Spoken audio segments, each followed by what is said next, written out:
Saludos, profesor. Para esta oportunidad, los estudiantes Ángela Gámez, Clayson Díaz, Iván Terán y quien le habla, Eva Arias, desarrollaremos el tema asignado Sinapsis Física y Química de la asignatura Biofísica 2. Bueno, el sistema nervioso pues es un elemento sumamente importante, ya que este permite tanto la organización como el funcionamiento de los demás sistemas corporales. Pues en términos bastante generales, este sistema nervioso funciona mediante impulsos electroquímicos. Antiguamente se creía que el sistema nervioso era una red continua, sin separaciones entre sus elementos, y pues ya más adelante se pudo identificar que en realidad este sistema nervioso se encuentra formado por un conjunto de células separadas entre sí. Estas células, más conocidas como neuronas, son las que representan la unidad estructural y funcional del sistema nervioso y a su vez estas se encuentran separadas por pequeños espacios sin dejar de comunicarse. Esta conexión existente entre una neurona y otra es lo que se conoce como sinapsis. Entonces, a continuación se ampliará la información sobre este tema, destacando principalmente la parte de lo que es la sinapsis química y eléctrica. Haciendo una definición de este término, es importante mencionar que se conoce como sinapsis la conexión que existe entre células nerviosas, células pues conocidas como neuronas, las cuales se caracterizan por tener un pequeño espacio que a su vez tiene como función servir de vía para la transmisión de información entre una neurona y otra. En términos generales, esto es un elemento de mucha importancia, muy fundamental para el funcionamiento del organismo. De igual forma, esta conexión no solo es importante para transmitir información entre neuronas, sino también es importante para regular dicha información. De tal manera que este pequeño espacio sináptico hace que la neurona presináptica, la cual es la neurona que envía la información, pueda recaptar los neurotransmisores si se ha liberado una cantidad pues excesiva. También es importante destacar que la sinapsis entre neuronas está conformada por tres componentes principales, los cuales son neurona presináptica, el espacio sináptico y neurona postsináptica. La primera, la neurona presináptica, hace referencia a la neurona que envía la información hacia otra. El espacio sináptico, también conocido como hendidura sináptica, es el espacio existente entre dichas neuronas. Este espacio generalmente dentro de la bibliografía consultada pudimos obtener que este espacio mide entre 20 a 40 nanómetros. Y por último, lo que es la neurona postsináptica, que es la neurona receptora, es decir, la que recibe la información. Por otra parte, no existe un solo tipo de sinapsis, sino que pueden darse de acuerdo a lo que se quiera transmitir. Encontramos lo que es sinapsis química, sinapsis eléctricas. También según el efecto encontramos lo que es sinapsis excitatoria, sinapsis inhibidoras y pues lo que es según el lugar de la conexión tenemos lo que es sinapsis axodendríticas, sinapsis axomáticas y sinapsis azoaxónicas. Bueno, puntos importantes. Entre los puntos importantes encontramos que las neuronas se comunican entre sí en las uniones llamadas sinapsis. En una sinapsis lo que pasa es que una neurona envía un mensaje a otra neurona, que es la que lo recibe. Y sería en sí una comunicación celular. El segundo punto importante es que la mayoría de las sinapsis son químicas, las cuales se comunican con mensajeros químicos, y otras son eléctricas, y en ellas los iones fluyen directamente entre las células. Hay dos tipos de sinapsis. Y el tercer punto importante es que en una sinapsis química un potencial de acción provoca que la neurona presináptica libere neurotransmisores. Estas moléculas se unen a los receptores de la otra célula, que es la postsináptica, y modifican la probabilidad de que ésta dispare un potencial de acción. Esto más adelante se explica. Son los 3 puntos importantes que hacen referencia a la sinapsis. ¿Transmisión eléctrica o química? Esta pregunta es compleja porque es que tiene su historia. A finales del siglo XIX y principios del siglo XX hubo una controversia sobre si la transmisión sináptica era eléctrica o química. Los que afirmaban que era eléctrica pensaban que en señalización de la sinapsis participa un flujo directo de iones de una neurona a otra. Y así pensaban ellos que se daba esa sinapsis meramente eléctrica. Y los que pensaban que era química, pensaban que dependía de la liberación de sustancias químicas, o sea, pueden ser hormonas, pueden ser otras cosas, otras sustancias, de parte de una neurona, lo que causaba la respuesta en la otra, meramente por química, no por nada eléctrico. Ahora sabemos que la transmisión sináptica puede ser eléctrica o química, y en algunos casos se pueden dar ambas sinapsis al mismo tiempo. También cabe destacar que la sinapsis o la transmisión química es más común y es la más complicada, es más complicada con respecto a la transmisión eléctrica, ya que aquí participan varias sustancias. Sin embargo, mi compañero Iván más adelante, explicará más a fondo cada una de estas transmisiones o sinapsis. Bueno, ¿cómo interactúan los PEPs y los PIPs? Primero hay que saber qué son los PEPs y los PIPs. Cuando un neurotransmisor se une a un receptor o al receptor de la célula receptora, causa la apertura o cierre de canales iónicos. Esto puede producir un cambio localizado en el potencial de membrana o el voltaje a través de la membrana de la misma célula receptora. En algunos casos el cambio provoca que la célula blanco, la célula objetivo, sea más propensa a disparar su propio potencial de acción. En este caso el cambio en el potencial de membrana se llama potencial excitatorio postsináptico. Es el PEPS, este es el PEPS. En otros casos el cambio provoca que la célula sea menos propensa a disparar su propio potencial de acción y se llama potencial inhibitorio postsináptico o PIPS. Hay varias diferencias entre el PEPS, los PEPs y los PIPs. Un PEP es despolarizante, es decir, que hace que el interior de la célula sea más positivo y acerca el potencial de acción de membrana a su umbral de disparo de un potencial de acción en sí. A veces no es suficiente un solo PEPs para que la neurona alcance el umbral, pero puede sumarse junto con otros PEPs para desencadenar un potencial de acción adecuado. Los PIPs tienen el efecto contrario, es decir, que tienden a mantener el potencial de membrana de la neurona postsináptica por debajo del umbral de disparo. Y los PIPs son importantes porque pueden contrarrestar o cancelar el efecto excitatorio, que a veces es muy fuerte, de los PEPs.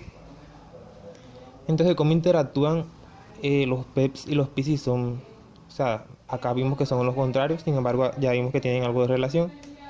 Básicamente, una neurona postsináptica suma o integra todas las señales inhibitorias y excitatorias que recibe y decide si disparar o no un potencial de acción. La integración de los potenciales postsinápticos que ocurren en diferentes lugares, pero casi al mismo tiempo, se conoce como suma espacial. Y la integración de potenciales postsinápticos que ocurren en el mismo lugar, pero en momentos ligeramente diferentes, se llama suma temporal.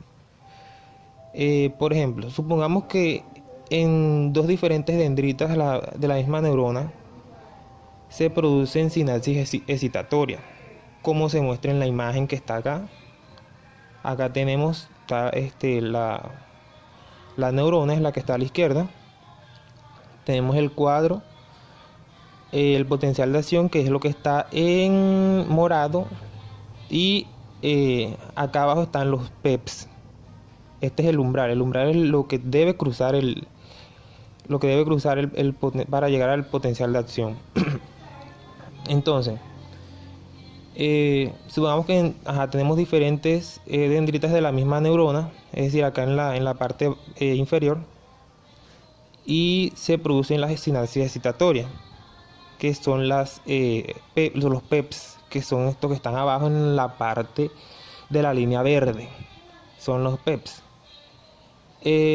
Ninguna de las dos sinapsis puede producir un PEPs lo suficientemente grande como para llevar el potencial de acción al umbral, o sea, el potencial de la membrana al umbral. Entonces vemos que se da un solo PEPs, sin embargo la línea verde ahí no alcanza el umbral. Cuando vemos que se produce el segundo PEPs acá en la línea verde, sí alcanza el umbral. Sin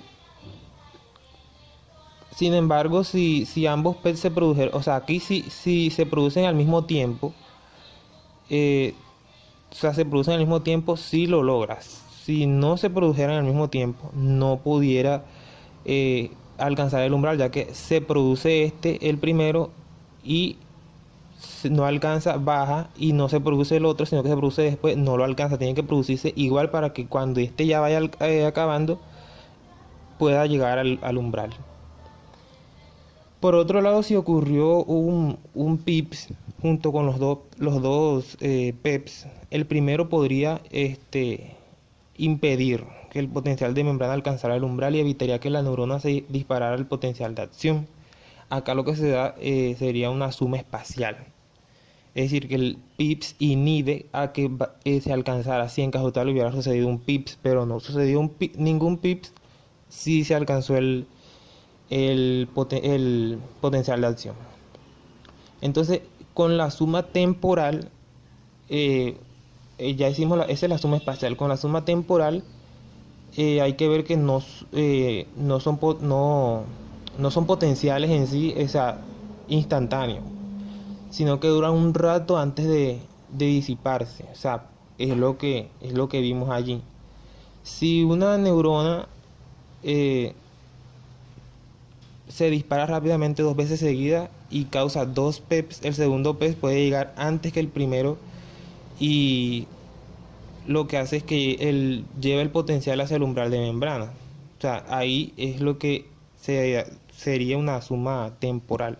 Antes de que el primero se disipe, el segundo surge y alcanza el umbral para que se logre la sinapsis.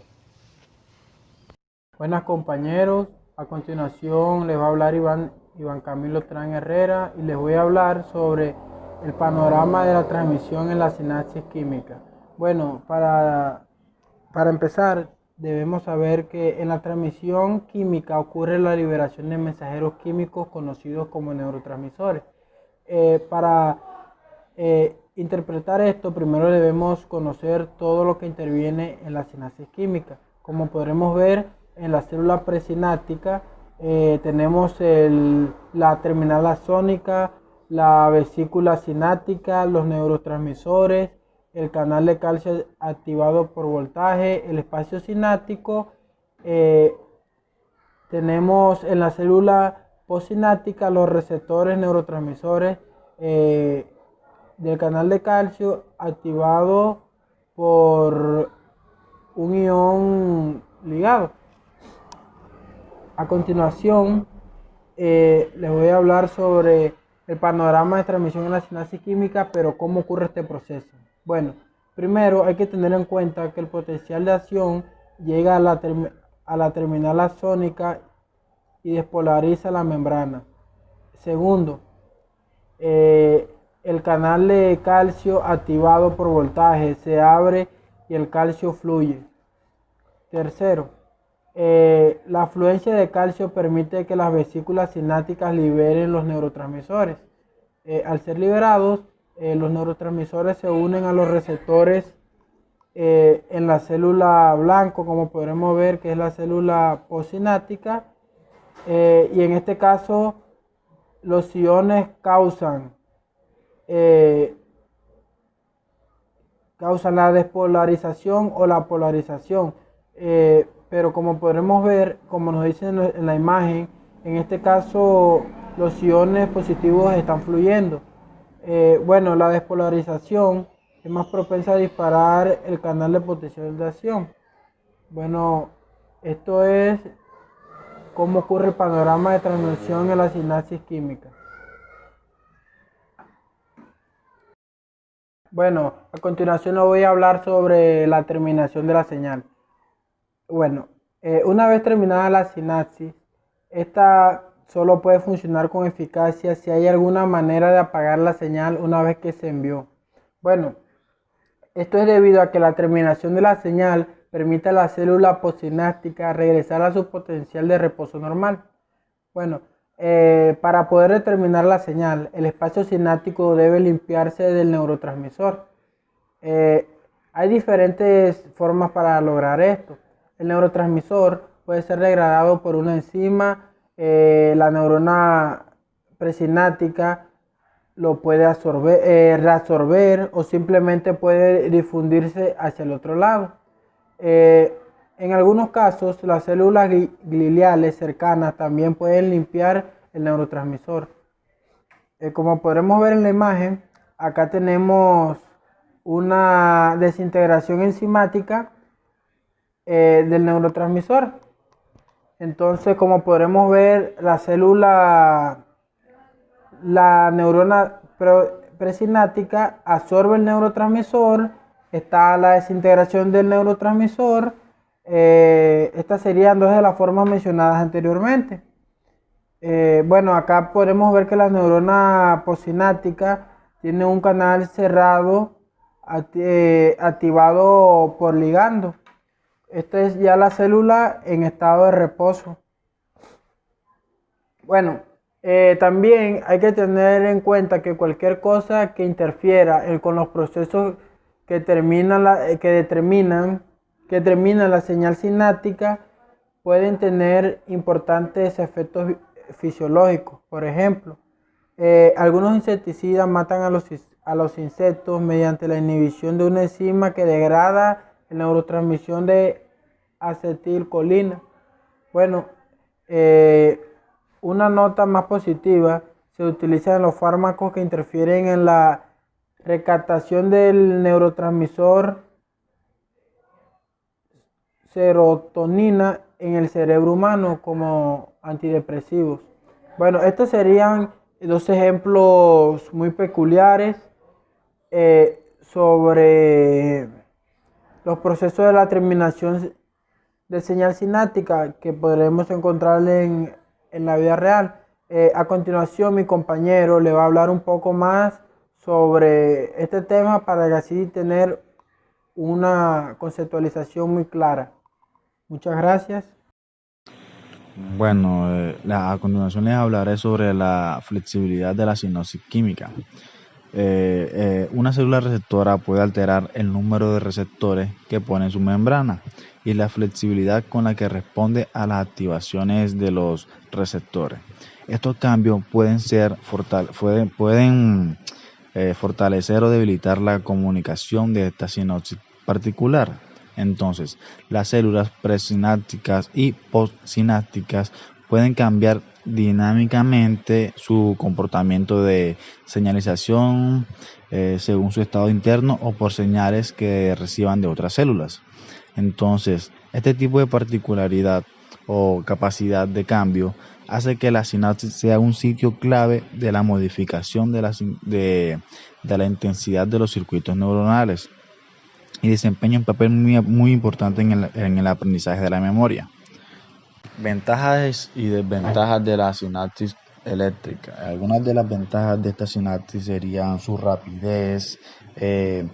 La sinapsis eléctrica permite la activación sincronizada de un grupo de células. En muchos casos puede llevar corrientes en ambas direcciones, de forma que la despolarización de las neuronas postsinápticas producieran la despolarización de las neuronas presinápticas.